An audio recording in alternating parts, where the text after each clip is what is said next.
मैं आपको यह बताना चाहता हूं कि धारा 370 हटने के बाद से गृह मंत्री अमित शाह ने यह साबित कर दिया है कि वो अपनी बात को जरूर पूरा करते हैं। अमित शाह बार बार कहते रहते हैं, संसद से भी उन्होंने कहा है कि 1 इंच भी पीओके लेकर दें, और पीओके को लेकर अमित शाह बार बार अपनी मंशा भी जाहिर कर चुके हैं। तो क्या पाकिस्तान वाले कब्जे वाले कश्मीर की किस्मत बदलने वाली है? हम ये समझें, क्या पीओके के लोगों को हिंदुस्तान में शामिल करने की हसरत पूरी होने वाली है?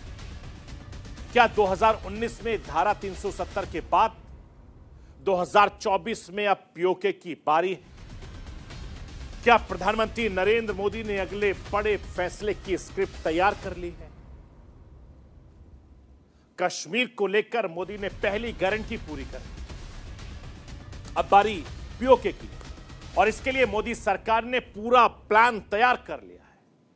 मोदी सरकार के दूसरे कार्यकाल में आखिरी संसद सत्र में ही गृह मंत्री अमित शाह ने साफ कह दिया था कि पीओके में हिंदुस्तान कभी भी चुनाव करवा सकता है, और इसके लिए विधानसभा की 24 सीटें तय कर दी गई। अब पीओके के 24 सीटों को मतलब कितना गहरा है, यह समझना बहुत जरूरी है।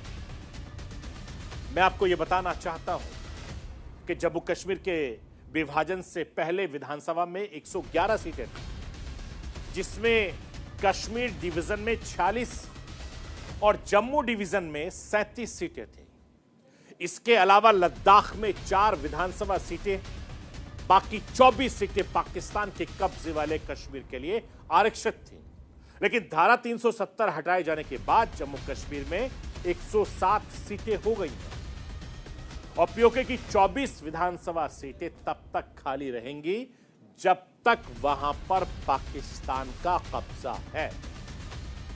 यानी मोदी सरकार ने पीओके की 24 सीटों का ऐलान करके यह पहल से साफ कर दिया कि पीओके को वापस हिंदुस्तान में लाने की तैयारी बड़े लेवल पर हो रही है। अब लोकसभा चुनाव में जिस तरीके से बीजेपी के तमाम बड़े नेता चुनावी मंच से एक के बाद एक पीओके को लेकर बयान दे रहे हैं, उससे पड़ोसी मुल्क पाकिस्तान डरा हुआ है, और ये पाकिस्तानियों ने मान भी लिया है कि कभी भी पाकिस्तान से पीओके छीनकर हिंदुस्तान वापस ले लेगा। पाकिस्तानियों को यह यकीन हो चला है कि पीओके आज नहीं तो कल हिंदुस्तान में शामिल होकर रहेगा।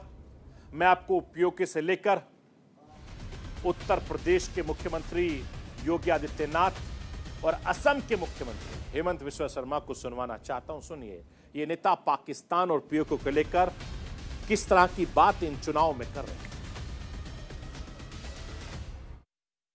Jammu Kashmir as per the constitution of India हमारा है, पूरी की पूरा जम्मू कश्मीर हमारा है, और वो जम्मू कश्मीर को पूरा की पूरा भारत में लाना हमारा कॉन्स्टिट्यूशनल रेस्पॉन्सिबिलिटी है, और वो संविधानिक जिम्मेदारी को निभाने के लिए हमें 400 पार सीट चाहिए। पाकिस्तान में 1 किलो आटा के लिए मारा पीटी हो रही है। कल वहां दंगा हो गया इसी बात को लेके, क्योंकि आटा ही नहीं है देश में। पाक अधिकृत कश्मीर में लगातार आंदोलन चल रहे, कह रहे कि हमें भारत का हिस्सा बनाइए, क्योंकि भारत में मोदी जी का शासन है और इसलिए हम भारत के अंदर खुशहाल रह पाएंगे। ये जो पाकिस्तान का राग अलाप रहे हैं, इन लोगों से बोलो कि भैया जाओ पाकिस्तान में ही रहो, वहां भीख मांगो, भूखे मरो,